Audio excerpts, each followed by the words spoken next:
Esto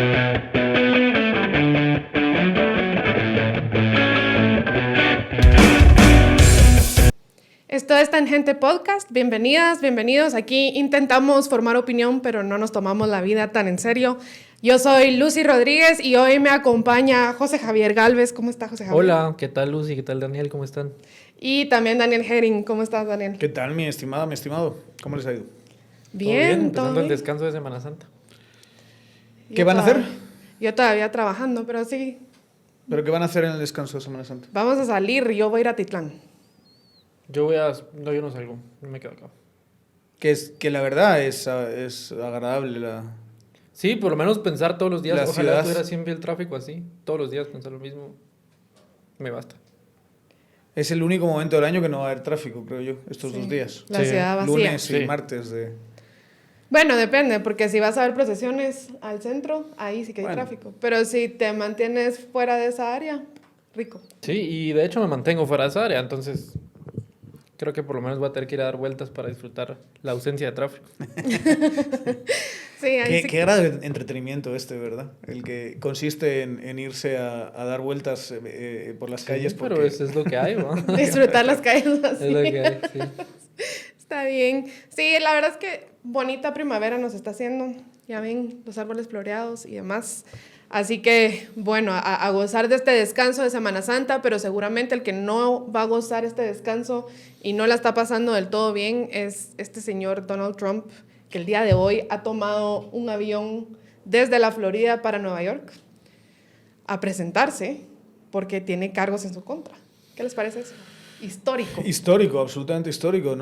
Creo que no se ha hablado lo suficiente en Guatemala de esto, del hecho de que tienes a un presidente que está a punto de ser imputado por una serie de delitos, ¿no? Sí, es el primer presidente de la historia de Estados Unidos imputado por delitos, en la historia de Estados Unidos, y que es extraño, hablábamos con Lucy antes de empezar, porque esta acusación no es, digamos, la acusación más, digamos, formalmente es el único caso por el que se le ha realizado una acusación. Son aproximadamente 30 delitos, es lo que se sabe, están bajo reserva todavía, entonces no sabemos mucho, pero no es el caso del Capitolio, por ejemplo. Ujú. Ni el caso de los documentos Exactamente. secretos, ¿no? Es un caso Mal manejo que de tiene que documentos ver secretos. con pagos por silencio. El platicaba Lucy antes. No tiene, el pagar por silencio no es un delito en Estados Unidos. Entonces lo que están haciendo es relacionarlo con falsificación de registros comerciales. Ese en Nueva York es un delito menor, entonces tiene una implicación extra que es cuando uno falsifica registros con fines de ocultar otros delitos. Ujú. En este caso, delitos electorales. Entonces ahí la dificultad extra para la fiscalía es que tienen que demostrar que Donald Trump quería cometer un delito electoral. Además que es un delito, me parece a mí, de orden federal, ya no del estado de Nueva York. Entonces hay varias complicaciones ahí que no tenemos claras todavía porque no es un caso que esté público todavía. La primera declaración en este tipo de casos suele ser pública, entonces probablemente vamos a tener bastante información el día de mañana cuando ya comparezca Donald Trump, pero al momento es poco lo que sabemos. Sabemos que son más o menos 30 delitos y poco más. Ahora, sí hay que ver bien las expectativas, porque todo el mundo se espera como este show hollywoodense donde él va a salir, no sé, con esposas y va a parar tras las rejas, etcétera. Cuando en realidad ahorita que va a ir a comparecer, como dicen los licenciados, luego en la tarde se puede volver otra vez de regreso a la Florida. O sea, Los no, Milix, como dicen los Milix. no es que vaya a guardar prisión en este momento. Y luego, aún siendo encontrado culpable, Yo no es creo. posible que solo pueda pagar una fianza, Yo o no. si mucho, estaba leyendo que la expectativa es 4 años de prisión, que no es mucho Que tampoco. nunca será, y yo creo que bien, o sea, con buen criterio, nunca será en una prisión, ¿verdad? Porque tú no puedes tener un expresidente en una prisión, más que nada porque el servicio secreto está obligado a protegerlo de por vida. Entonces tendrías que encerrar a 2 o 3 del servicio secreto haciendo turnos para que no le pase nada en el patio de la prisión y demás. Yo creo que en un caso como ese se justifica además por su edad y demás, que pueda ser o sea, que puede cumplir condena pues en un arresto domiciliario o algo así. O sea, ahí es donde para mí tiene todo el sentido. En cualquier caso, la sensación es esa que dices, ¿no? Por lo menos en este caso es es un delito bastante menor, ¿no? Y sobre todo, y hay que decirlo, los gringos son terribles.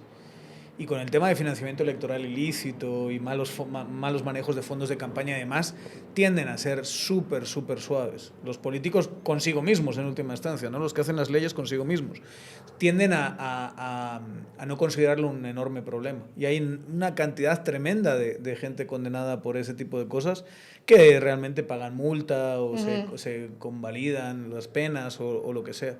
Y creo que ese va a ser el caso. Los otros casos son otro tema, ¿verdad? Sí, que eso los que están pendientes. Decíamos, ¿no? Están pendientes y a pesar de ser los casos, por ejemplo, todo el mundo hubiera pensado que todo el revuelo que causó lo del 6 de enero en el Capitolio hubiera sido un caso mucho más fuerte que el tema de financiamiento electoral.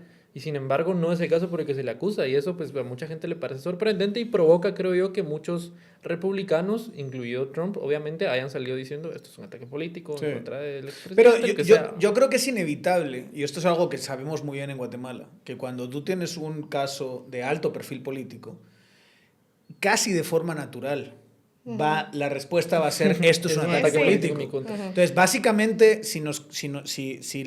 el tema de que tiene algún tipo de implicación política un caso, pues nos debería hacer desactivar el caso o el criterio debería ser no plantearlo, nunca se perseguiría a gente poderosa. Jamás, nunca, en ninguna circunstancia. Porque siempre puedes argumentar que es político. Y ha pasado en todos y cada uno de los casos de alto perfil de América Latina, lo estamos viendo en Estados Unidos, les puedo decir, lo puedes ver en España con algunos casos muy claros, el caso de Rajoy, por ejemplo, donde tienes a gente hablando de esto es político. Para mí la pregunta fundamental es, ¿fue o no fue delictivo lo que hizo Trump? Y esto, a mí, leer sobre este caso en particular, el caso del 6 de enero es distinto, el caso del mal manejo de los documentos clasificados, que es un caso que tiene su propia fiscal especial para investigarlo y perseguirlo, es otro caso también complejo, pero este caso concretamente, ¿tuvo sexo Trump con Stormy Daniels, que es la estrella del porno? No se puede decir porno, ¿verdad? ¿Y por qué no? No, es que yo he visto muchos TikToks donde te ponen, dices, y te tienen que poner una especie de pitido o algo así. En TikTok, nada más. En TikTok, ok. Bueno, pues ahí cuando hagamos TikTok de eso, la estrella porno con la que tuvo sexo.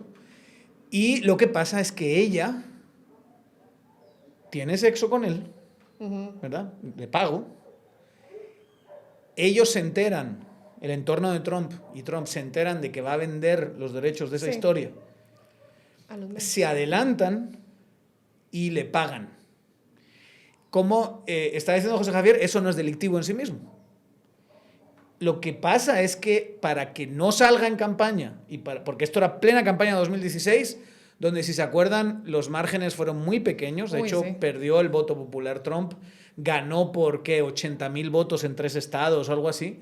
No querías tener, justo 1 o 2 semanas antes de las elecciones, no querías tener un escándalo donde esta salía contando todo tipo de detalles sobre, pues, qué tan viril es o ese tipo de cosas, ¿no?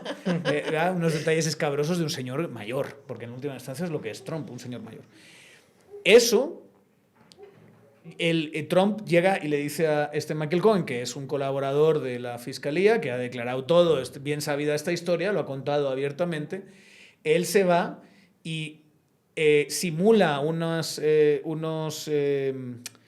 servicios, si no estoy mal, profesionales jurídicos, y luego se paga de vuelta, ¿verdad?, con dinero de campaña, de la campaña de Trump. Y ahí es donde se lía todo y donde empiezan a entrar estos otros delitos de financiamiento electoral ilícito o la figura similar del sistema estadounidense, malos manejos de no sé qué y tal, y empiezas a acumular esos 30 cargos que son así como de bajo perfil. En comparación con todo lo que hay encima de Trump, esto no es nada, ¿verdad? Es un caso muy pequeño. Sí. Pero la pregunta es, tenemos como... Uno es un fiscal, ¿no? Y además, en el caso de Estados Unidos, los fiscales directamente son cargos electos, por lo cual significa que son cargos políticos que han hecho una serie de promesas a sus electores. Sí, tienen que rendir cuentas. Y tienen que rendir cuentas, ¿verdad? Y este que entró, básicamente en la campaña dijo, lo haría contra Trump por lo del pago de la estrella porno, y dijo que sí. Entonces, el dilema es sí, no es algo demasiado grave, pero ¿le vamos a perdonar solo porque es el presidente de los Estados Unidos? Yo creo que es un gran dilema para el Estado de Derecho en general. Es que yo creo que tiene mucho que ver con eso. Hay mucha gente que dice, Donald Trump siempre ha creído que puede hacer lo que él quiera, que se puede pasar cualquier ley, se puede pasar encima de cualquier ley y de alguna forma hay que demostrar que cualquier persona es igual ante la ley, que es pues una de las premisas sobre las que está fundado el mismo país, pues. Entonces, creo yo que independientemente del tamaño o de la magnitud, digamos, de los cargos y del tipo de pena que se les pueda poner, que en este caso, como decía Lucy, la expectativa es de 4 años, que no es muy grave, pero sí manda un mensaje, creo yo. Sí. Si podemos hacerlo contra Trump, podemos hacerlo contra cualquiera. Y yo creo que ahí, perdón, pero allí es donde tienes que plantear que tienes que condenar, o tienes por lo menos que plantear el caso y que haya juicio, pero cuidar muy mucho las otras cosas. No puedes esposar a Trump. No puedes entrar por la fuerza para detenerlo. No puedes hacer todos estos, esta elaboración de fuerza, que creo que fue uno de los problemas de Cicic con el caso de el hijo de Jimmy Morales. Que cuando ves el tamaño de lo que hizo... O sea, yo estoy convencido que él cometió un delito. O sea, porque él simuló y lo reconoció y lo dijo clarísimamente. O sea, no puede ser más claro el chico cuando explicó lo que había hecho.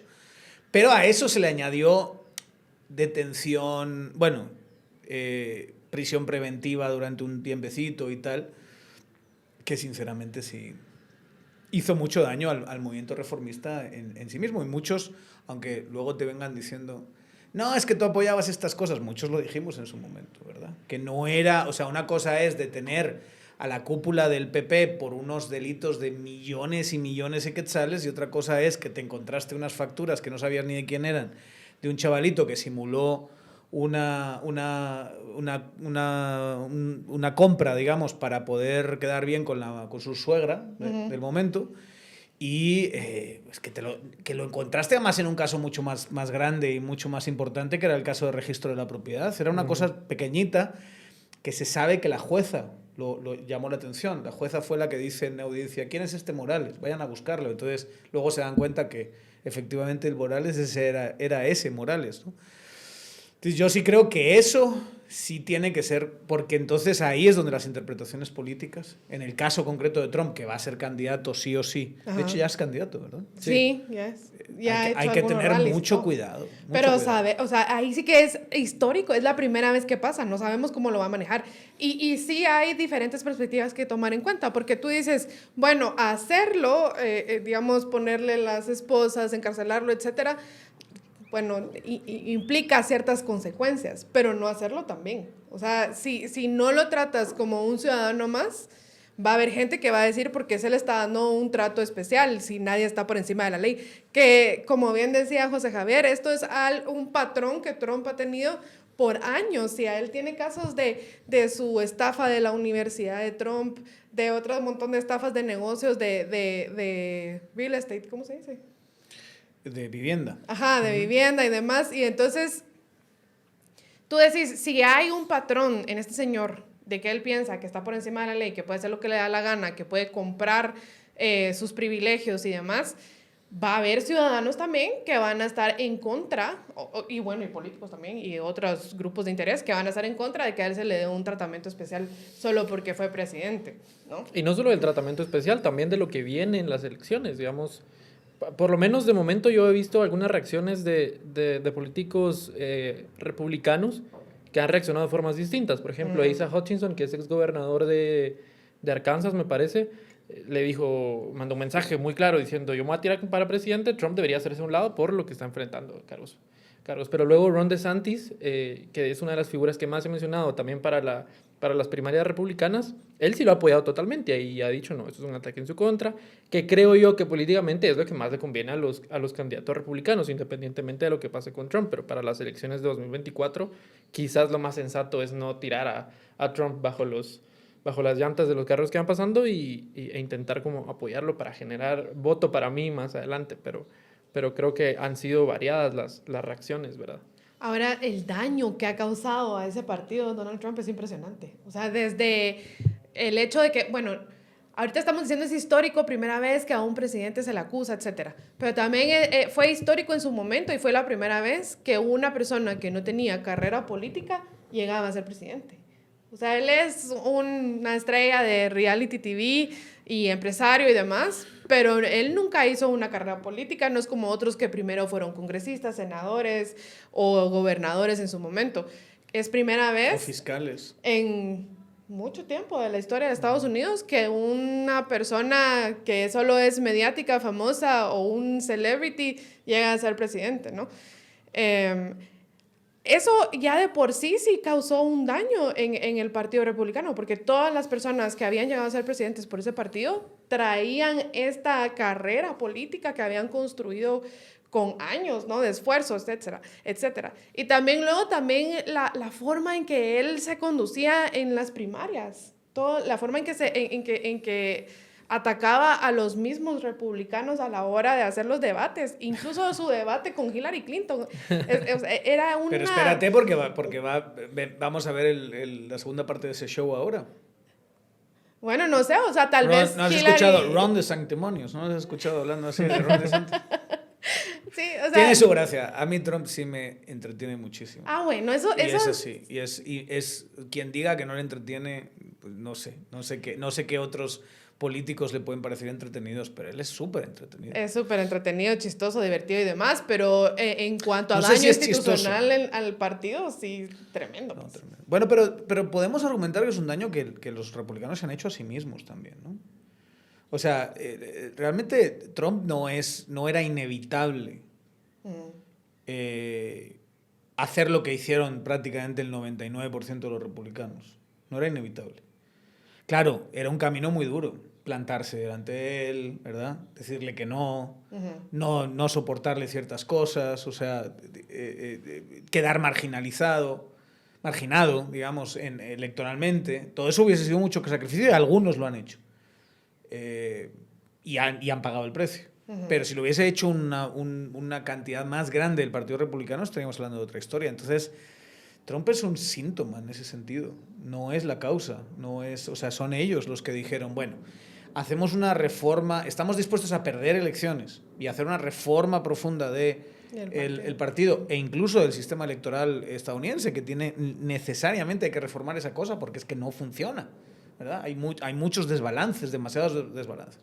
Y nos convertimos en otra cosa, pero lo hacemos con este sentido de Estado, o nos casamos con porque realmente la cantidad de votos que trae a la mesa nos hacen competitivos. Y fue la opción 2 en el 90 y tantos % de personas. Entonces, yo no le echaría tanto la culpa a Trump, que tiene sus propios incentivos y que obviamente es una persona absolutamente narcisista e irresponsable y ávido de poder, sino a cómo alguien así puede destruir un partido solo porque tiene un 30% de gente que va con él sí o sí, ¿verdad?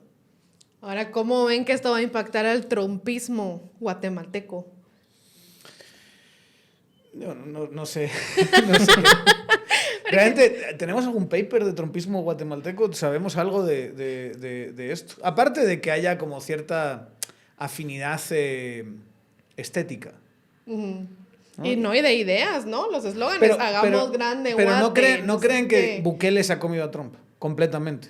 Sí, para el público para nosotros guatemalteco es mucho más potable Bukele que Trump, siento yo. Y digamos, ¿quién es el que están imitando? ¿Quién es el que están, ¿verdad? ¿A quién están copiando ideas, discursos, etcétera, etcétera? ¿A quién ¿Cuántos planes de gobierno van a hacer un copy-paste del plan Cuscatlán, va? ¿Quiénes mendigan que aparezca en una foto a su lado, ¿verdad? El 95% de nuestros candidatos se morirían porque Bukele les echase un tuit como le echó a Tel Maldana en 2019, ¿no? Un espaldarazo o lo que sea. es Bukele. Bukele es por mucho mayor influencia que Trump. Sí, ahora. Pero recuérdate que antes había tus chapines for Trump, habían esas señoras que hacían como su expectativa de cuando Trump fuera a salvar a Estados Unidos. ¿Qué fecha era? Que la pasaron como, fueron corriendo la fecha de que tal fecha Donald Trump va a salvar a Estados Unidos y entonces se va a tener que ir, se van a tener que ir los demócratas del gobierno o lo que fuera. Y habían clubes de señoras ahí que le echaban porras a Trump, pero ¿qué decís? Ellas ya se olvidaron del...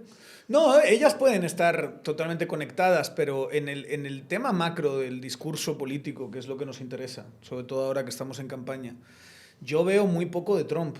O sea, de esa copia. Veo muchísimo de Bukele, pero creo que incluso el más copión de Trump, que era Roberto Arzú, que encima está fuera, se fue más al bukelismo. Porque hay un factor en todo esto que no hay que hacer de menos, y es la idea de ganador. El aura de ganador que tiene ahora mismo Bukele es espectacular. Se ha presentado, aparte de ser alcalde de 2 municipios importantes, ganó la primera vuelta de sus elecciones con 53% de votos, si no estoy mal, casi 54%. Y luego las legislativas, que ya saben que así tendría que ser en Guatemala, que ojalá nosotros tuviésemos legislativas a los 2 años de gobierno, pero las legislativas en 2021 se comió completamente a la oposición con un 60 y tantos % de voto a su partido y a otros partidos afines. 65 o algo así, una cosa descomunal, bárbara. Y ahora hay algunas encuestas que le están dando 95% de intención de voto, ¿verdad? Entonces, claro, tú tienes una figura absolutamente arrolladora en términos de popularidad. En cambio, Trump pierde el voto popular en la primera elección, pero bueno, ganó de una forma sorpresiva, tiene ese aura de ganador, ¿verdad? Pero pierde, y pierde bastante catastróficamente la de 2020. No solo pierde, sino que se pasa años a día de hoy diciendo me robaron, sí, fraude, lo cual te da un toque. Y las encuestas en Estados Unidos, salvo los que son muy trumpistas, todos los demás están diciendo, ya que el viejo pare con eso, ¿va? Perdió y sigue adelante, ¿va? Es como estar quejándose del penalti que te marcaron hace 3 años. Sí, pero ¿quién tiene la copa? ¿Ah? La copa la tiene tal o cual equipo. Entonces, en ese contexto, Trump se ve muy perdedor, y las últimas.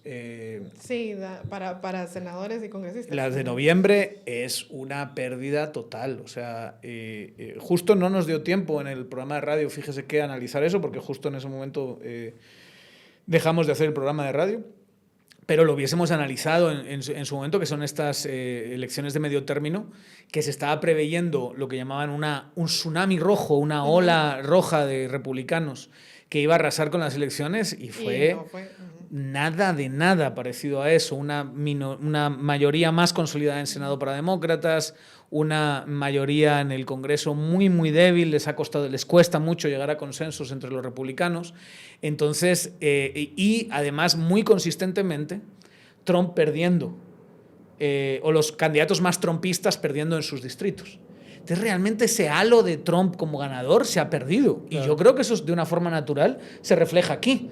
Y miras a tu alrededor y no te tienes que ir muy lejos. Justo al lado tienes un tipo que es un ganador absoluto, que está haciendo cosas para la gente increíbles, ¿verdad? Aunque podemos hablar largo y tendido de lo que está pasando en El Salvador, pero es una evidencia que no se puede mirar hacia otro lado, que la gente está absolutamente encantada con Bukele, y que por ahora le ha funcionado este modelo antiderechos humanos, si quieren, represivo y demás, para quitar las manos. Esa es la tragedia de seguridad a la que se enfrenta Latinoamérica ahora. Porque hasta en España están hablando de Bukele. En España que mata a una persona cada X tiempo, ¿sabes? Hay una tasa de homicidios bajísima. Y aún así están diciendo, mira este fulano lo que ha hecho. Sí, hombre, papito, pero lo que hacía era meter a gente en la cárcel y solo porque tenía tatuajes, ¿va? Y luego ya después, un tiempo, unas semanas, meses después, no, tú no hiciste nada, fuera de aquí. Y en ese proceso ha muerto gente. Es una cosa terrible lo que se está haciendo. Pero ha funcionado, eso no lo podemos negar.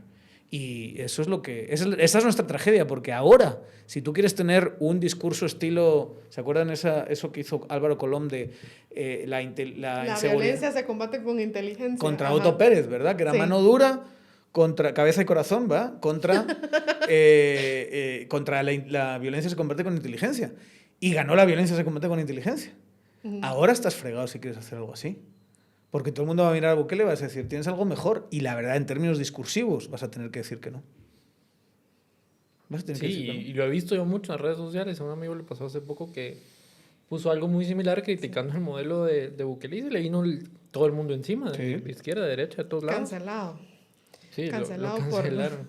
por hablar Lo de derechos cancelaron. humanos. Es que Ahora, se han una- leído, y si no se lo han leído, un artículo fantástico del Faro, que son gente súper honesta, que no son buquelistas ni mucho menos, pero que sí se van a hacer una investigación de campo, hablan con mareros, van a los lugares donde las maras eran más fuertes y literalmente no están. Y le decían en una entrevista al marero, ¿y qué tiene? ¿Se está ocultando usted porque tiene miedo de sus compañeros? ¿Es compañeros? Es compañeros, pues esos están... Es así como diciendo, esos fulanos están peor que yo. No, tengo miedo al gobierno. O sea, y claro, tú le dices, escuchar a un marero decir eso, es el ciudadano medio que va a decir, quiero 25.000 Bukeles aquí. Y hay que decirlo, con razón, porque quiere resultados, de alguna manera, la gente. Y la gente está saliendo y camina por la calle en El Salvador y está muy contenta con lo que está pasando. Sabemos que no es el camino a largo plazo. Sabemos que no se tienen que hacer así las cosas y sabemos que eventualmente, si las causas de las maras y de la inseguridad no se resuelven, van a volver a ver. Bueno, Pero ahora mismo la batalla la tienes dialécticamente perdida. No hay, para mí no hay ninguna duda. Sí. Y es el discurso que ya está empezando a tener mucha gente, ¿verdad? Hashtag pena de muerte ya, o cosas así, de todos los partidos. Bueno, todos, pero ¿Y eso quiero no, decir... es viable la pena de muerte en Guatemala? No es viable, pero es el discurso que vende, es lo que la gente quiere escuchar. Entonces, dar eso es...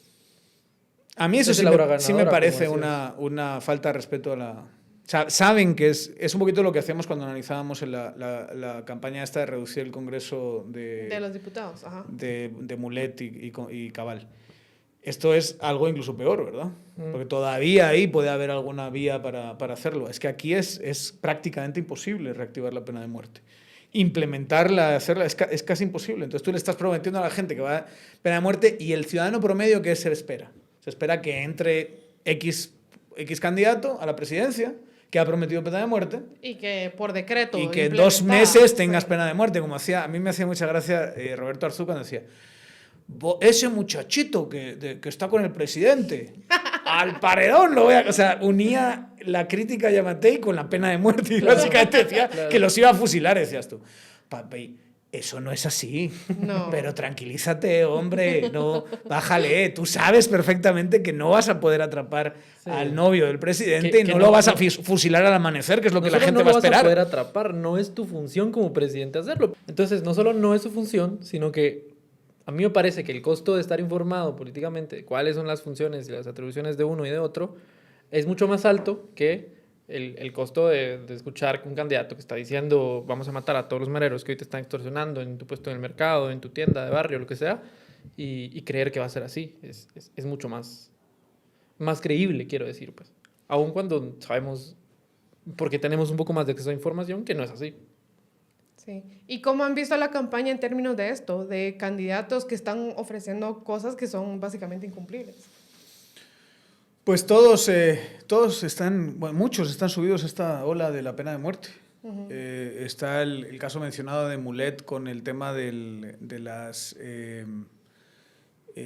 la reducción del Congreso. Y de allí lo que hay es como una declaración de intenciones muy sucinta y muy burda, ¿no? Es como vamos a implementar y fortalecer y vamos a aumentar pero realmente no hay... No hay concreto.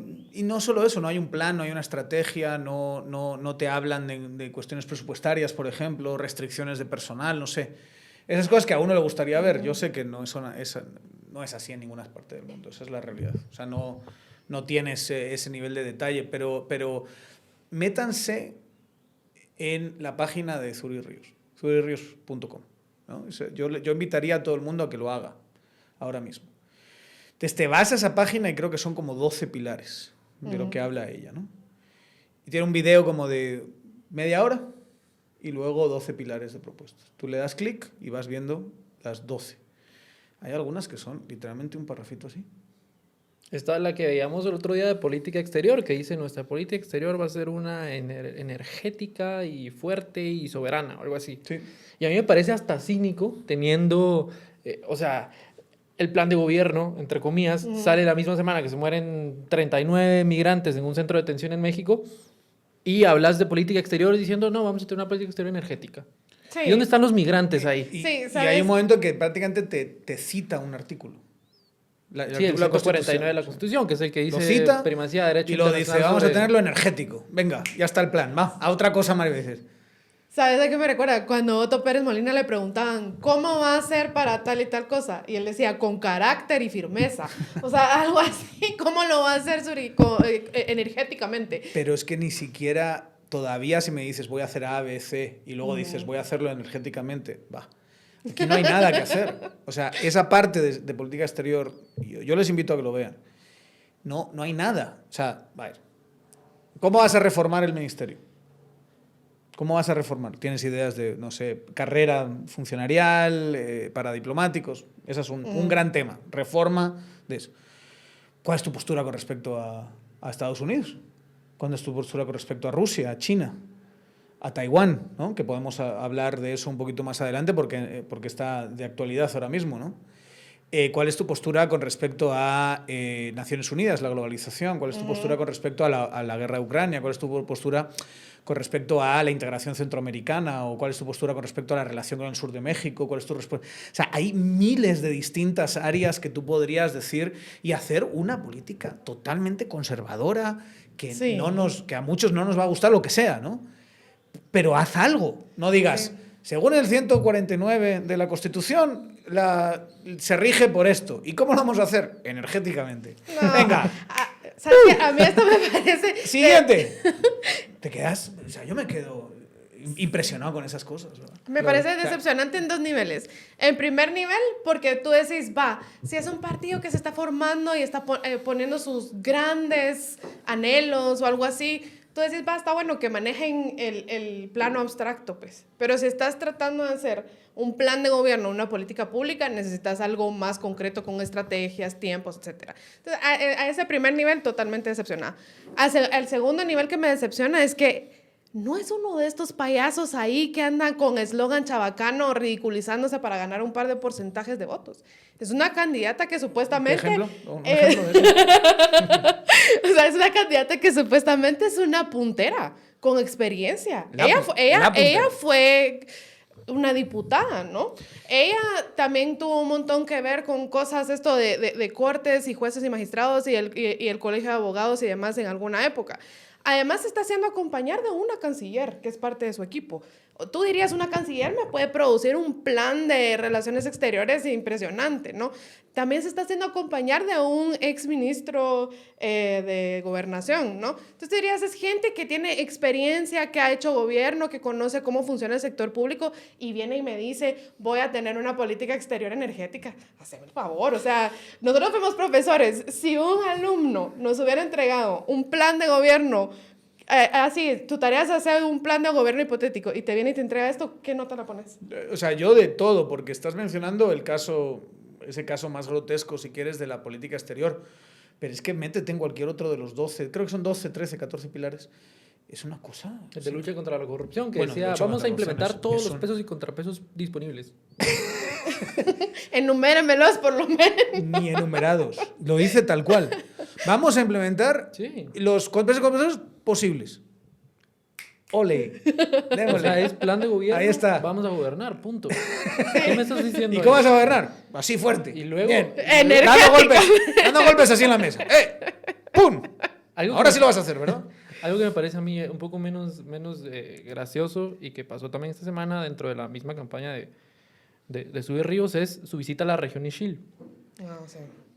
que a mí me parece fatal en varios sentidos. Por un lado, dejemos de lado la discusión de si hubo o no hubo genocidio, que ya sabemos que es muy polarizadora. Pero lo que pasó ahí hubo violaciones a derechos humanos. Nunca ha habido algún tipo de disculpa o de ¿saben? Por Proceso lo de que sucedió ahí. sanación, digamos. Ajá. Y sumado a eso, una campaña presidencial en la que ella llega a lavarse la cara en el momento de las elecciones. Hubiera sido en cualquier otro momento, uno diría, quizás ella tiene la intención de redimirse con la gente de esa región, pero no, sabemos que no es así. Sabemos que lo que está haciendo es lavarse la cara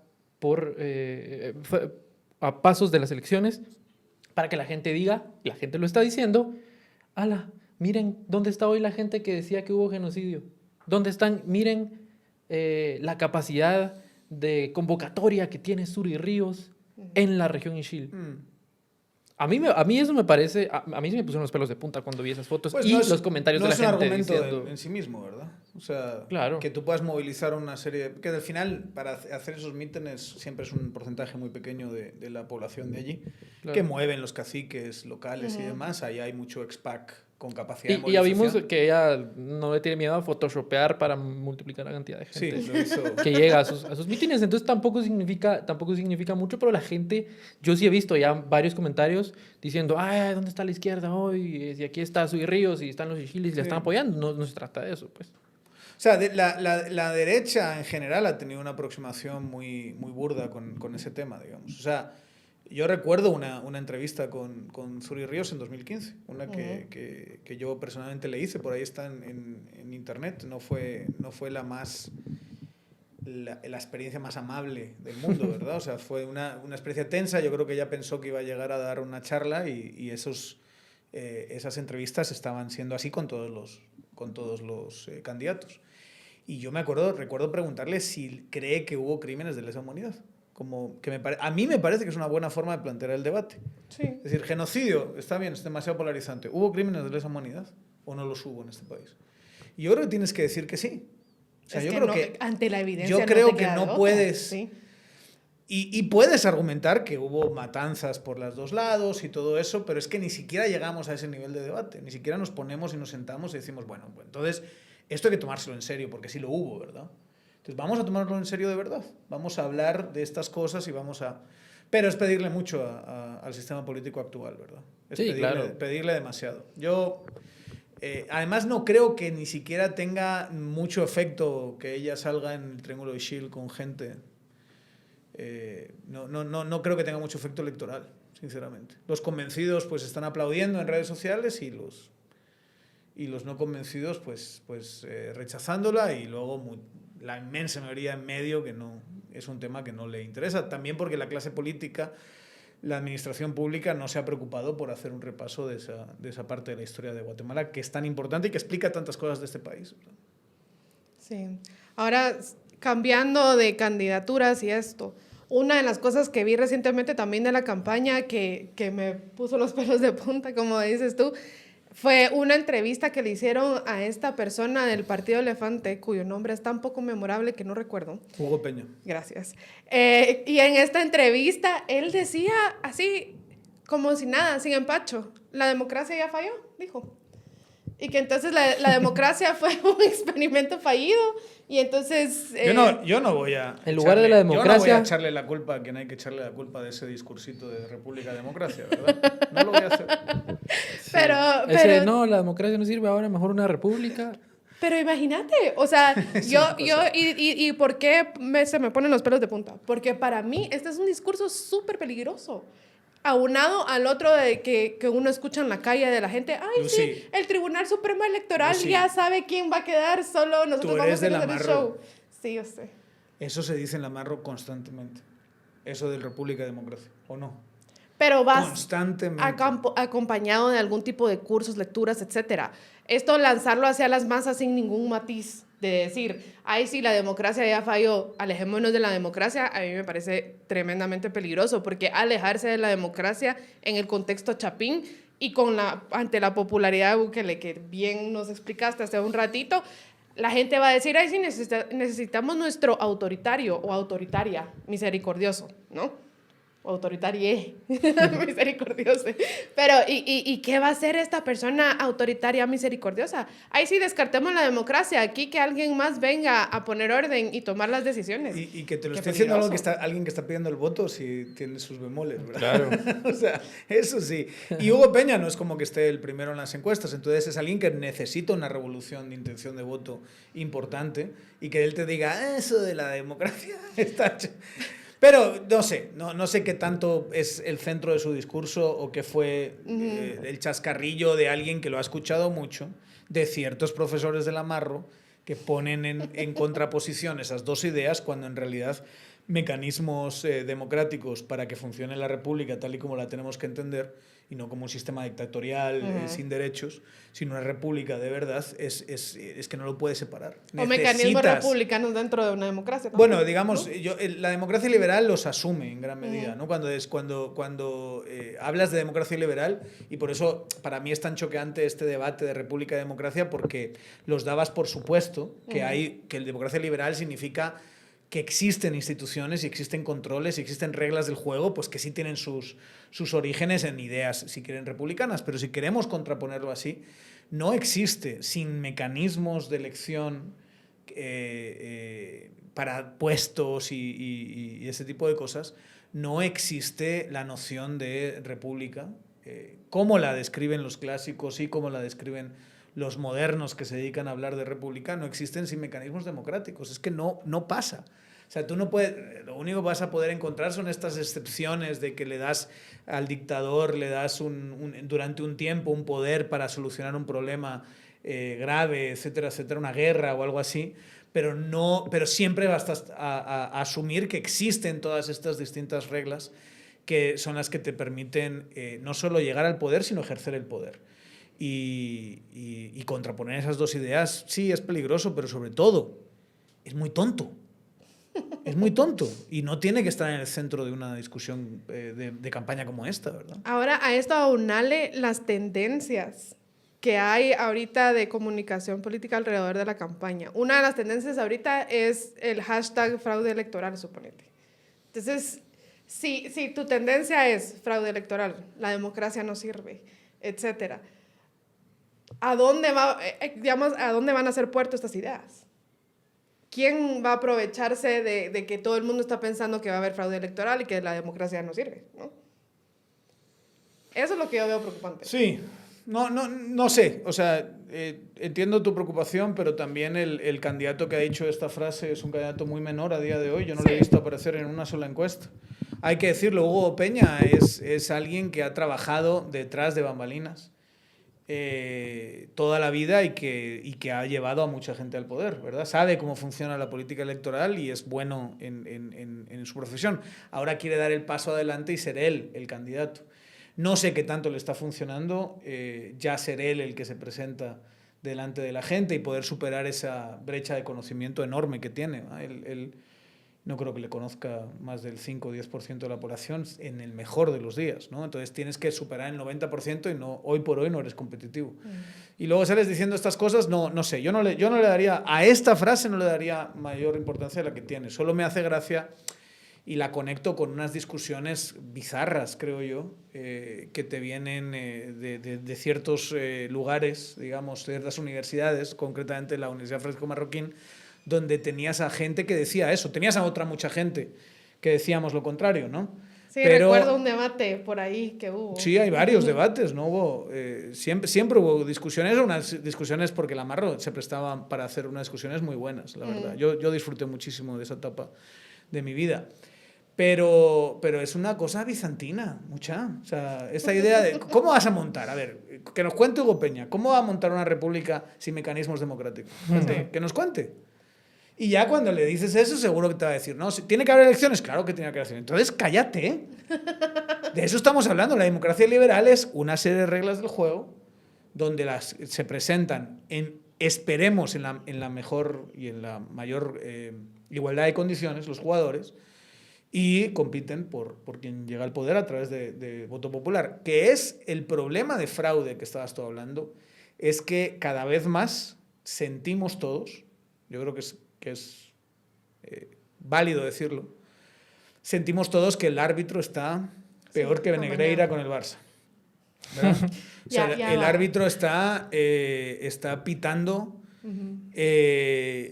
decisiones absolutamente absurdas para beneficiar a candidaturas muy concretas.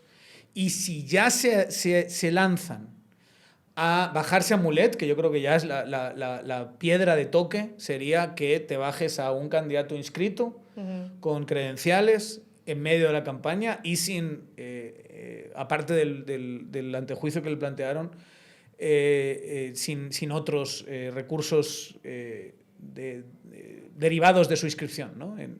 Si hacen eso ya, o sea, la credibilidad general del proceso electoral se va a ver muy, muy mermada. Hoy sale hoy lunes, que estamos hablando lunes, sale un muy bueno, y hay que felicitarlos, creo que el trabajo que lo hace Guatemala Visible, si no estoy mal, pero sale un muy buen comunicado de la Mesa de Observación Electoral, del MOE, y en ese comunicado se hace un repaso de los distintos criterios, poniendo ejemplo tras ejemplo, de por qué alguien que tiene antejuicio como Aldo Dávila está fuera, pero otra gente que tiene antejuicio está dentro, y los lista muy bien, y lista muy bien los dilemas que hay en cada una de las candidaturas. Y además ves un patrón, ¿verdad? Ves claro, el patrón de que hay alguien detrás que toma la decisión política y el TSE lo que hace es acoplarse a esa decisión política con guisachadas. Por eso acaba siendo tan arbitrario. Sí, y a mí, digamos, si lo contrastamos con la conversación que estábamos teniendo antes, me parece increíble cómo funciona en otros países, porque yo leía algunas opiniones de expertos sobre si Trump podría participar en las elecciones si llega a ser condenado por el delito, y la gente decía no, porque la Constitución estadounidense solo establece 3 requisitos para ser presidente: haber nacido en Estados Unidos, tener 14 años de vivir en Estados Unidos y tener un mínimo de 35 años. Ahí no dice que no haya cometido delitos. Entonces puede haber sido condenado y aún así participar. Y esa certeza la tiene la gran mayoría de los expertos en derecho electoral.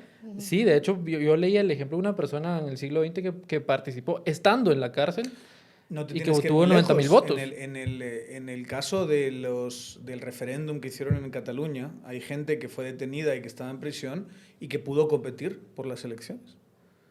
Pudo competir. Claro. Desde prisión, claro, el problema de ellos es que no pudieron hacer campaña, pero desde prisión estaban inscritos y la gente votó por ellos.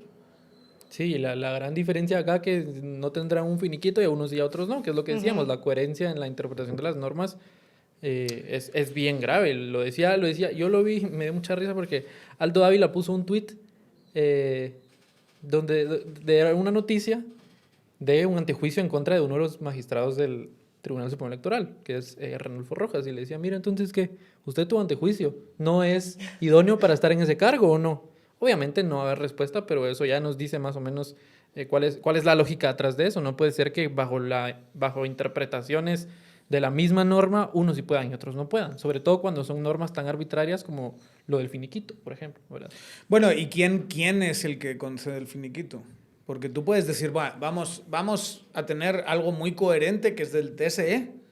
Nadie que no tenga finiquito, ¿verdad? Pero ¿quién es el que te quita los reparos y quién es el que te los pone? Contraloría, que está, totalmente influida por la clase política y que encima se elige el mismo año, el año preelectoral, se elige unos mesecitos antes el nuevo contralor a las elecciones. Ya pasó en finales de 2018 y en 2019 se bloqueó a Tel Maldana y a Edwin Escobar, y en el caso, y ahora, digamos, tienes el mismo ejemplo. El año pasado a finales se eligió nuevo contralor y ahora pues este sí, este no, este sí. Ustedes saben, por el tema de Jordán Rodas, puedes decir lo que sea, pero ¿saben cuántos reparos puede llegar a tener cualquier alcalde que hoy está inscrito? A la inscripción del alcalde que 2 meses antes puede estar con 25 reparos y de repente, ¡pum!, ya no hay reparos, se los quitan. El tema de la inscripción del alcalde de Ocos, que estaba requerido para ser extraditado en Estados Unidos por narcotráfico. No, está en Estados Unidos. Bueno, pues está en Estados Unidos y aún así lo inscribieron y la excusa fue que no sabíamos que está en Estados Unidos por narcotráfico. Él es un caso increíble porque a él lo atrapan en Panamá en 2020, si se acuerdan. Él es hermano de la de la diputada Preciado Navarijo, creo que se llama, sí, de UCN. Él va a Panamá a hacer un viaje a saber de qué y la DEA lo agarra, lo mete en un avión y se lo lleva a Estados Unidos. Desde allí está presentando papelería en su comité cívico. Sí, es impresionante, o sea, sí. Pero esto es una noticia que salió en la prensa y demás, y luego dices, mira, este tipo está en Estados Unidos. O sea, él mismo tiene que enfrentarse a juicio, creo que en abril. Entonces estaba confiando en que en abril, a saber a quién ha delatado, le vaya bien, lo devuelvan aquí y diga, ya, de una vez, ya estoy inscrito no para ser y tiene que ser, quitarse el sombrero, ojo con mi pisto. Fue ojo con mi pisto. Que saca una nota diciendo, mire, este señor está ahí. Y el TSE dice, vaya, está detenido con acusación de narcotráfico y demás. Es una arbitrariedad que está haciendo mucho daño a nuestra democracia. Y confunde mucho al votante también. Yo creo que en parte eso le beneficia a esta gente, a esta misma gente que está causando toda esta confusión. Si usted también está confundido, tenemos un episodio clarísimo donde vamos con 5 diferentes candidatos y aquí los analizan el equipo de Tangente. Está en ese episodio Fátima Alfaro, Edgar Ortiz y Luis Miguel Reyes. Sí, y si está suscrito a nuestros canales, seguramente le va a aparecer por ahí. Si no, solo hagan una búsqueda de Tangente Podcast y de los 5 candidatos que estamos analizando, pues cuáles fueron los criterios para estar dentro y fuera. Y el patrón es el mismo. O sea, la conclusión es la misma. Hay mucha arbitrariedad, mucha discrecionalidad en ese proceso.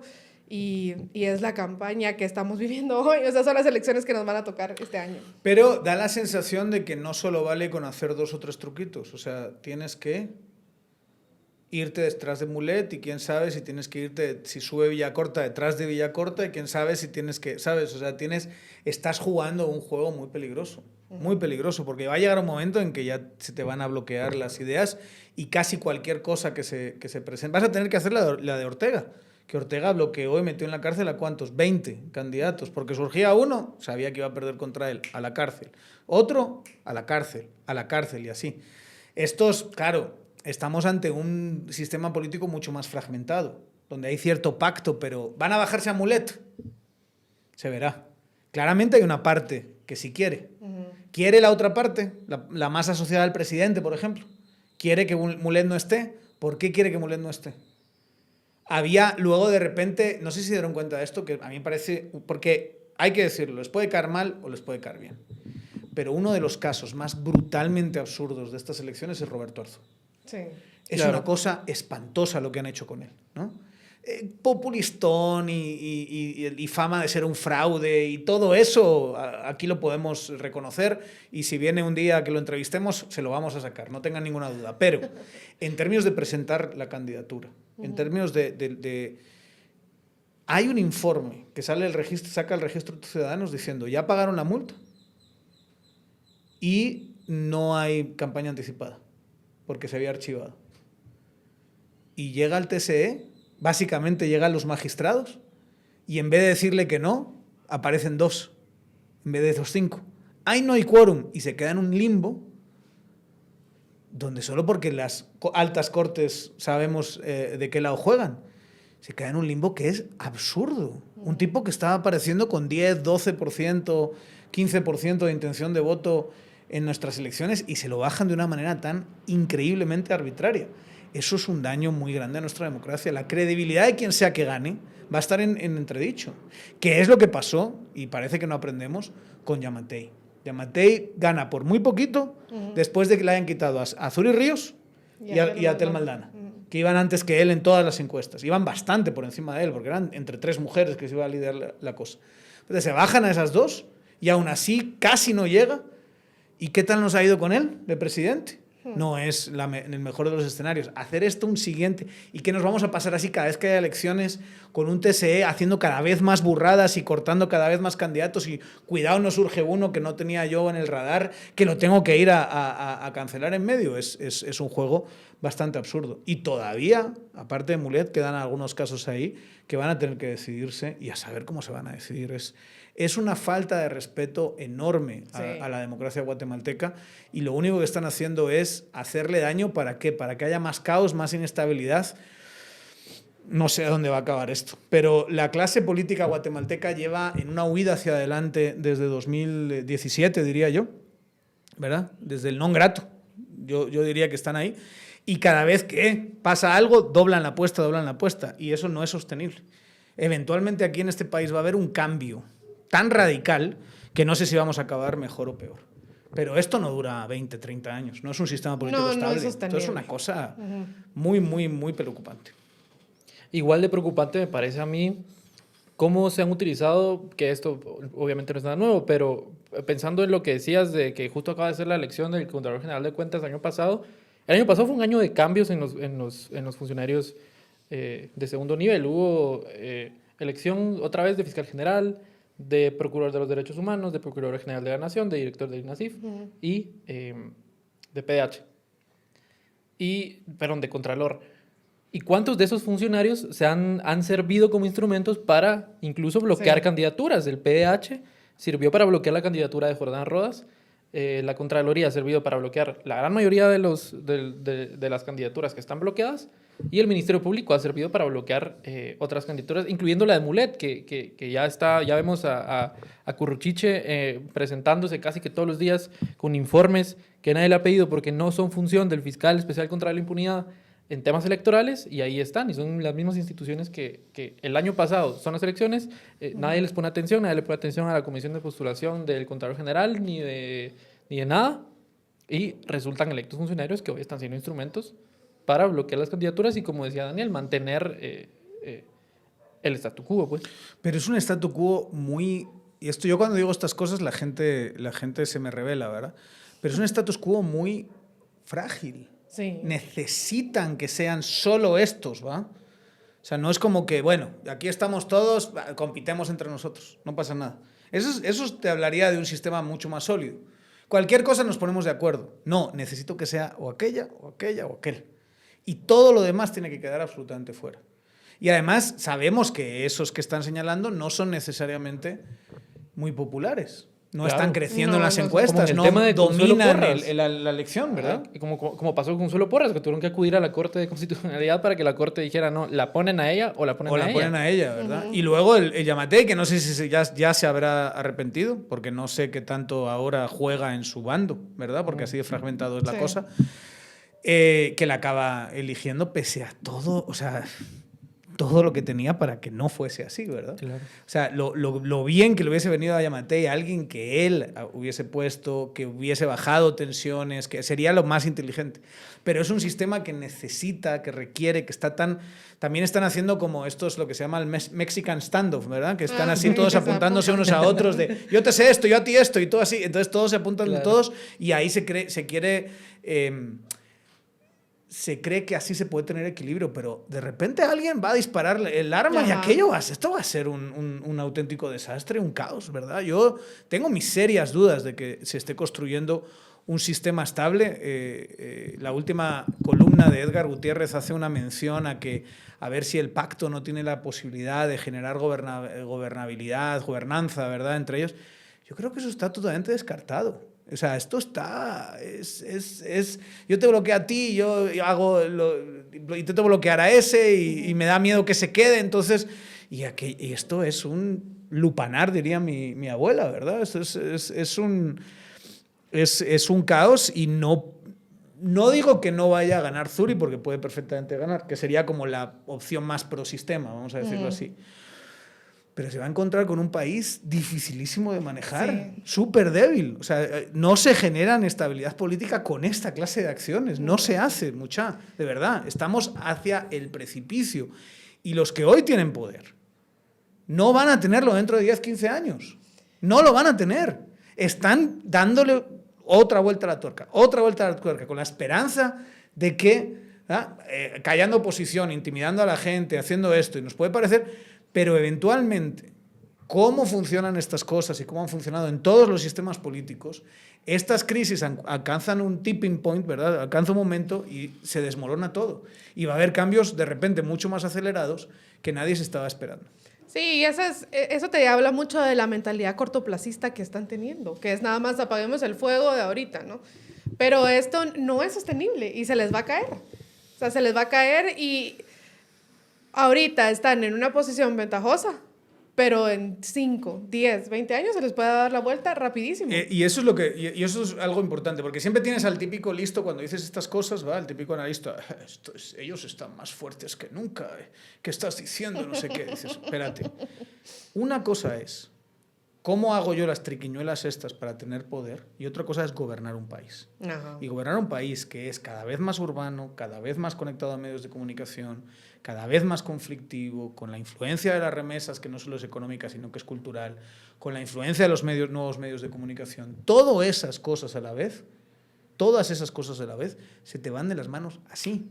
O sea, una clase política no solo tiene que ser un grupo de tactiquitos viendo cómo elimino a este para que este llegue y estar haciendo esos calculitos menores de juego de callejón cuchillero, navajero de bajo nivel. La política es pensar en cómo voy a generar estabilidad y cómo me voy en 5, 10, 15 años. Y yo, es lo que les digo, 2017, 2018, 2019, da la sensación que es darle vuelta de tuerca, darle vuelta de tuerca. Parece que se bajan un poquito los humos, vuelven otra vez a hacer algo agresivo, vuelven... O sea, miren cuando sacaron a Sandoval, cuando se pelearon con Estados Unidos, y se siguen haciendo esas cosas y doblando la apuesta, y por ahora te sale bien, pero eventualmente no es forma de manejar un país. Sí. No de un país que tiene ya 18 millones, que va a acabar teniendo 20 y tantos millones, con 80% de urbanización, con todas las complejidades que dicen. Así no se maneja un país, sin hacer una sola de las reformas necesarias que necesitas hacer. Ni una sola. Pero tú estás diciendo sin hacer ni una sola de las reformas. Estás hablando ya de profundidades. Ni siquiera de lo más mínimo son capaces de cumplir. Porque, por ejemplo, viendo todos esos truquitos que tú estás mencionando, se les van los 4 años, ¿no? Cubriéndose las espaldas, cumpliendo con compromisos, viendo quién queda arriba del otro, etc. Y no hacen nada luego para gobernar, como tú bien dices, para cumplir con el ciudadano. Y eso se nota tanto que hasta llega a ser un poco avergonzante. Veamos la visita que realizaron de Taiwán recientemente. Viene la presidenta de Taiwán, ¿no?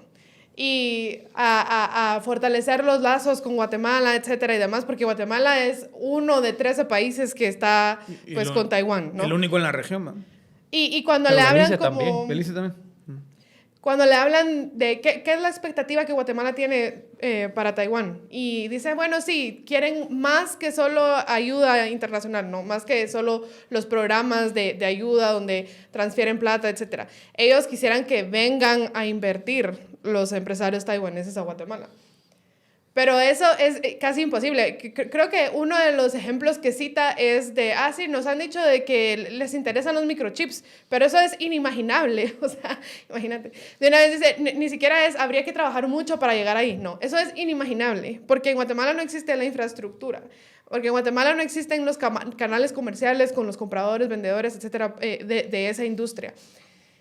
Entonces te das cuenta que se pasan en estos postureos de poder, etcétera, a tal punto que han vuelto el país en uno en el que ni siquiera un país al que le interesa tanto tener una alianza con Guatemala como Taiwán, ni siquiera ellos están dispuestos a decirle a los empresarios taiwaneses vengan a invertir en Guatemala, ¿no? Ni siquiera ellos están dispuestos a hagamos un proyecto de inversión extranjera que tenga que ver con la industria de los microchips, por ejemplo.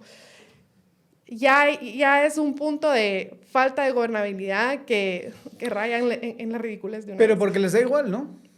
O sea, yo es lo que... El mensaje que a mí me da en la página web de Zuri no es exclusivo de Zuri.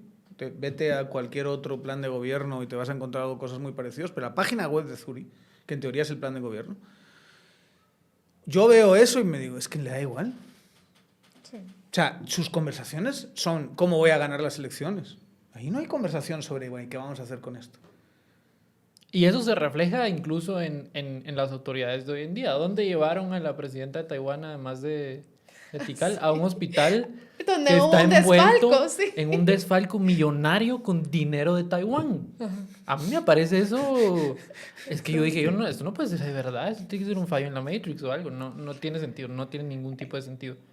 Y Sí. Es que no tienen vergüenza. sí, el descaro, porque Taiwán es probablemente, bueno, no sé cuánto dinero da a Estados Unidos, pero Taiwán le da a Guatemala entre 2013 y 2020 le dio $90 millones, que es más de lo que dio la Unión Europea a Guatemala, digamos en cooperación no reembolsable. Que igual no es mucho, ¿eh? O sea, en Sí. términos de lo que puedes hacer con eso para No gobernar es- un país no es nada. Claro, no es demasiado, pero aún así tener el descaro de decir, a ver, nos dieron $90 millones, aquí estamos en este hospital tan bonito, mírenlo lo que hicimos, y que al final hayan habido esos desfalcos. Sí, como de 9 impresionantes. millones, ¿no? De esos. Sí, de esos. Sí, A mí no, me el parece- viceministro de Hospitales está también. Claro, ajá, está que- Es casos, ese caso. Y, Es ese y caso. es lo que decías, no les importa, o sea, porque esta noticia no es nada nuevo. Yo la noticia del desfalco, yo la vi cabal en la portada del Deutsche Welle, ¿va? En Alemania ya saben que trajimos a la presidenta de Taiwán a un hospital donde le robamos el pisto a los taiwaneses, pues. O sea, no es algo secreto. Y aún así es Hay que decir una un cosa. descaro total. Taiwán tampoco le importa, da la sensación, ¿verdad? O sea, Taiwán ha No, elaborado claro. una diplomacia absolutamente pro corrupción en estos países y le da exactamente Mira el caso de igual. Portillo. Mira, lo del caso de Portillo, hay un momento maravilloso en el muy buen podcast de no ficción sobre la CICIG. No sé si lo Sí, escucharon. Va, hay un buenísimo. momento, creo que es en la primera temporada, donde se habla de Portillo. Y Portillo le entrevistan y dice, sí, con esa voz, ¿no? No, yo me declaré culpable y tal. Pero en realidad no lo era. A mí Taiwán me dio ese dinero para ayudarme. Y aquí- Así como, a ver, perdóname. Sí, ellos tienen derecho a darme dinero para ayudarme si quieren, ¿va? Y Y eso aquí es lo con que eso- hicieron. Y con tú eso te que quedas decís, diciendo, no puede ser más el descaro, ¿ah? de esta gente. Pero claro, te lo tomas así, ¿no? Con eso que decís de que a Taiwán tampoco le importa mucho, ya hay una conversación, digamos, que quizá no es demasiado relevante, pero que es importante en términos de lo que dice la gente, que es por qué no deberíamos estar con China o por qué deberíamos estar con Taiwán. Y el argumento muchas veces es, no, es que China son unos grandes violadores de derechos humanos, que es algo que suele decir el ala más extrema de la derecha, que tampoco es mucha coherencia decir, no, nos vamos a ir con China porque son violadores de derechos humanos, pero sí con gente como Bukele, porque él obviamente no viola derechos humanos. O lo hace bien. Entonces sí, él, Es que él lo hace por bien. buenas razones, ¿verdad? Claro, Y él sí claro. está con China. O sea, Claro, él construyó un estadio con el dinero Sí. de China. Entonces la gente dice, no, es que Honduras son unos grandes hipócritas y la izquierda, la hipocresía de la izquierda, porque se fueron con los grandes violadores de derechos humanos y que mataron no sé cuántos millones, que no deja de ser cierto, no Sí, deja de lo ser es. cierto. Pero eso no hace que Taiwán sea el salvador del mundo, pues. Y el hecho de que Taiwán internamente, porque y eso sí es verdad, es una democracia liberal, porque lo es, no sé qué tanto justifica que seamos parias en relaciones internacionales con el tema de China, porque Estados Unidos nos mete presión para que sigamos con Taiwán. La pregunta es, ¿con quién tiene relaciones Estados Unidos? ¿Con Sí. Taiwán o con China? lo mismo con Jerusalén y la embajada. ¿te O sea, recuerdas? eso es que, o sea, perdón, hay unas expresiones chapinas maravillosas que de a huevo, ¿no? ¿Tú a quién reconoces, campeón? Yo a China. Y tú a Taiwán. Pero espérate, tengamos esa discusión. A mí esa discusión me parece fascinante. Me parece que hay muy buenos argumentos de parte de los pro-Taiwán en términos de ser los últimos, de tener esta relación especial con una democracia, con una economía además moderna, con unas inversiones que a lo mejor pueden ser potencialmente sofisticadas, con un país que seguramente se va a enfrentar a una invasión de China, y es posible que gane, ¿verdad? Porque por sus condiciones geográficas y demás, o quizá no llegue a darse, porque el fracaso de Rusia en Ucrania le manda clarísimamente un mensaje muy importante a Pekín. Todo eso es fascinante. Eso es lo que me gustaría a mí ver en un plan de gobierno. Pero, esa ¿sabes reflexión, es decir, ¿qué hacemos todavía con Taiwán cuando la megapotencia que define el Pacífico es China? Y Taiwán es pues un sitio conflictivo sobre el que China está pidiendo soberanía, pero que eventualmente seguramente puedan salir de esta, ¿no? Con todas las dificultades, ¿no? que van a tener en las próximas décadas. En medio de todo esto, ¿nosotros qué hacemos con Taiwán? Ser energéticos. Sí, ser energéticos. Ser muy energéticos. Y sabes que esa fue otra metida de pata también de esta visita. Que estaba leyendo en un artículo del Financial Times que aquí en Guatemala se les recibió y les dijeron, ay, sí, porque es la República de China en Taiwán, ¿no? Y me parece que, o así decía este artículo del Financial Times, que solo es una minoría taiwanesa que todavía se identifica con la República de China en Taiwán, que incluso es muy mal vista por muchas personas en Taiwán, el régimen que hubo, así. Exacto, el régimen que hubo en cuanto llegaron a la isla, ¿no? Y aquí lo primero que dijo es, ay, sí, nosotros somos aliados de la República de China, y algo que aquí se aplaudió, allá habría sido muy impopular. ¿Y crees que alguien en Taiwán se dio cuenta de esto y se ofendieron? ¿Puede ser? Yo creo que en Taiwán ni saben qué es Guatemala. Porque a mí, yo siempre me acuerdo de un ministro de defensa español que se llamaba Lillo, si no estoy mal, se apellidaba Lillo. Y en España sí fue unas risas tremendas. Y se hicieron estos chistes durante años, ¿verdad? Que el tipo estaba en El Salvador con las fuerzas salvadoreñas y le invitaron a hacer, digamos, como pues hacer una parte del ejercicio. Entonces el tipo se levanta ni corto ni por eso se dice ¡Viva Honduras! Y los salvadoreños ¡Viva! Ahí está en YouTube, lo pueden buscar. Digo, qué metida de pata. Y en España en España tú estabas en un bar y la gente decía ¡Viva Honduras! como un chascarrillo, como un meme casi de la época, ¿no? Entonces me pregunto si no están haciendo memes así en Taiwán diciendo, nos están llamando ahí fuera la República. Para 13 países que hay que tienen relación con nosotros y claro, estos ni se enteran cómo nos denominamos. Pero bueno, en fin, temas baladías. Yo creo que es un grandísimo debate. No creo que sea un debate que haya que hacer de menos. No creo tampoco que sea así como inevitablemente tenemos que estar con China. Pero desde luego tenemos que revisar esa relación con Taiwán. Y qué impresionante sería, qué maravilloso, qué dulce, qué reconfortante, energizante sería tener esa discusión y alguien que en se preocupe claro, por escribir y decir tenemos que estar o no tenemos que estar con China o con Taiwán. En mi idea de nación vamos a hacer esto y esto y esto y para esto nos conviene mucho más seguir con Taiwán y en mi otra idea es absurdo ser los últimos, tal, saquémosle partido, pero no solo un estadio, sino que hagamos una relación comercial con China de tal, o sea, habría un debate absolutamente maravilloso y es una pena que estemos en esta situación. Y también es chascarrillo, ¿verdad? Es como el conservadurismo guatemalteco se le ha metido entre ceja y ceja, que es Taiwán, y dicen Taiwán sin argumentar demasiado, ¿no? Sí, como decir amén. Sí, es Taiwán. Entonces le van preguntando a la gente, ¿China o Taiwán? Taiwán. Porque son democracia. En serio, la clase política guatemalteca se está comportando como que le aprecia muchísimo la democracia de otros países. No jodan, hombre.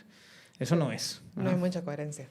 Y si es porque esperan recibir un cheque estilo Portillo para ayudarles, pues qué triste que ese sea el motivador número uno, ¿verdad? Yo creo que con China también lo pueden pactar. No sería nada sorprendente tampoco. Es decir, lo decía hace poquito, es la mentalidad cortoplacista de la mayoría de la clase política. Y transaccional. O sea, porque no solo es cortoplacista, sino que aquí, sí, es cierto, para poder encontrar, digamos, entender, que a mí es una cosa que me ha costado mucho y todavía me cuesta en este país, entender las decisiones políticas en un 80%. Hay, si quieren, 20, 30% de otras razones, ¿no? Pero un 70, 80% es porque hay pisto encima de la mesa para alguien, o un privilegio o algo. Entonces, claro, dices, qué cosa más chabacana, pero al mismo tiempo que complejo, porque también esas transacciones son cómo percibes tu beneficio, ¿no? Es cuánto me vas a dar, en forma de qué, corto, mediano, largo plazo, ese tipo de cosas. Pero vamos, tú ves cómo se forman consensos en el Congreso, alguien puso pisto. ¿Ves cómo se generan, digamos, apoyos en juntas directivas? Alguien puso pisto. ¿Ves que lo destituyen y ponen a algún interés había detrás? O sea, y es Así como tienes que entender, como digo, la mayor parte de la política guatemalteca, y es tristísimo que, Sí. que el análisis se base en eso, ¿verdad? Muy triste. Bueno, estimados, ¿cómo hacemos para no irnos en un tono triste? Yo quiero darles... No sé si ustedes ya vieron que hay una candidatura a una alcaldía de una persona trans ¿No? En Guatemala. en Guatemala. No Quisiera, sabía. Veamos. quisiera ponerlos a adivinar dos cosas. ¿Qué partido es y de qué lugar es esta candidatura? Yo me atrevería a decir, o sea, si es una Puchica. persona trans, tiene que ser algún partido que no es conservador. O sea, por descarte se van todos los conservadores. Yo me atrevería a decir que es o del MLP o WINAC o alguno de esos Yo diría que el MLP partidos. también tiene su corazón conservador en lo social, ¿verdad? Y- Creo yo. ¿Y de qué lugar? ¿De qué lugar? Una persona trans. Mira el acertijo que nos veniste a poner. No sé, tal vez de la ciudad de Guatemala. Veamos, ¿sí? ¿No? Daniel. Me dejas... voy a decir que Quetzaltenango y Huinac. No. Esta persona es Keila Morales, es candidata a la alcaldía de Zacapa Muy bien. por el PAN. Ah, mira. Y el PAN está enterado de que es una persona trans. Claro, sale en su... En el anuncio sale José Morales, entre paréntesis, Keila Morales, Ah, mira. alcalde 2024. Yo creo que, 2028. yo sinceramente creo que eso, y da para varios programas de esto, yo creo que hay unas dinámicas en el interior de la República de aceptación de ciertos comportamientos súper interesantes. O sea, porque tú puedes tener a gente que cuando llega un encuestador o alguien le pregunta, ¿estás de acuerdo con los homosexuales? O, nah, eso no sé qué. Bueno, pero a ese Pepito que lo conozco de toda la vida, pues a ese sí va. O sea, yo somos amigos. O sea, a mí, no me, a mí me molesta que lo chinguen. Entonces yo siempre lo he defendido y tal. ¿Sabes? O sea, como que ya a nivel micro existen otra clase de dinámicas que a lo mejor viabilizan Pero mira qué una interesante candidatura como esto, esa, ¿verdad? porque uno diría, o sea, el prejuicio que todo el mundo tiene de Zacapa, ¿no? Es que son machistas, que sí, todo el rollo ganadero y demás, y hombre macho y demás. Pero qué bueno que hay una candidata. Sí, era una apertura que Trans. poco a poco tenía que haber, pues. Eh, Digamos, no sé si esto refleja Guatemala. totalmente una apertura. Ahorita, de momento, Vamos a ver cómo le va. Es una... Pero mira también qué curioso que todavía tenga que poner su nombre masculino. Wow. Claro, claro.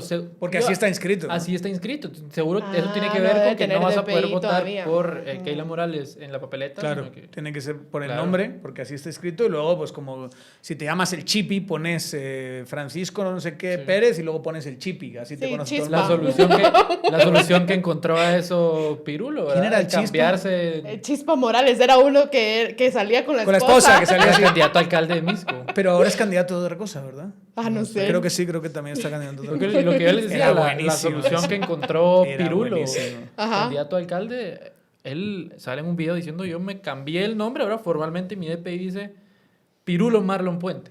Se cambió el nombre a Pirulo. Bueno, pero eso yo también, ajá, tu reconocimiento de persona, yo tengo como Sí, 35 nombres oficiales, pero eso es otra historia. Pero sí, digamos, El Chispa. me parece interesante. Mira que buen Qué tono, qué buen mítico, tono para qué terminar. mítico esos carteles del Chispa. Con la esposa así. Pero es que además la pose, la mirada de la esposa así como diciendo, este es mío. O sea, aquí lo ven todo queriendo acceder al poder. Él es mío. ¿verdad? Hasta había un meme del Maravilloso, DPI del maravilloso. Chispa, Maravilloso. que la foto era con la esposa verdad. también. Eso quedará para la hemeroteca de las elecciones guatemaltecas Sí. para siempre, ¿verdad? La Claro. esposa así. Pero bueno, muchas cosas vienen más para la hemeroteca de elecciones guatemaltecas y aquí los vamos a estar analizando. Si ustedes ya saben o han visto algo que les gustaría que comentemos aquí, díganos en nuestras redes sociales. Estamos en Twitter, Facebook, Instagram, TikTok y leemos sus comentarios, así que con gusto traemos aquí a esta mesa algo que quisieran que analicemos y suscríbanse a nuestro canal de YouTube o donde usted escuche sus podcasts, ahí estamos, Tangente GT. Que nos envían así videos de campaña y cosas así. Sí. Hay que comentar el de Mulet de Top Gun que salió estos días, ¿verdad? ¿Lo vieron o no? No, pero le Se hacemos se la se tira de reacción. paracaídas y lo ves así con las gafas de sol. Está haciendo una cosa muy Biden, ¿no? De que es un señor mayor, pero está haciendo que cosas se las que... puede. No, pero está haciendo cosas que lo rejuvenecen. Entonces lo ves al tipo todo, ¿sabes?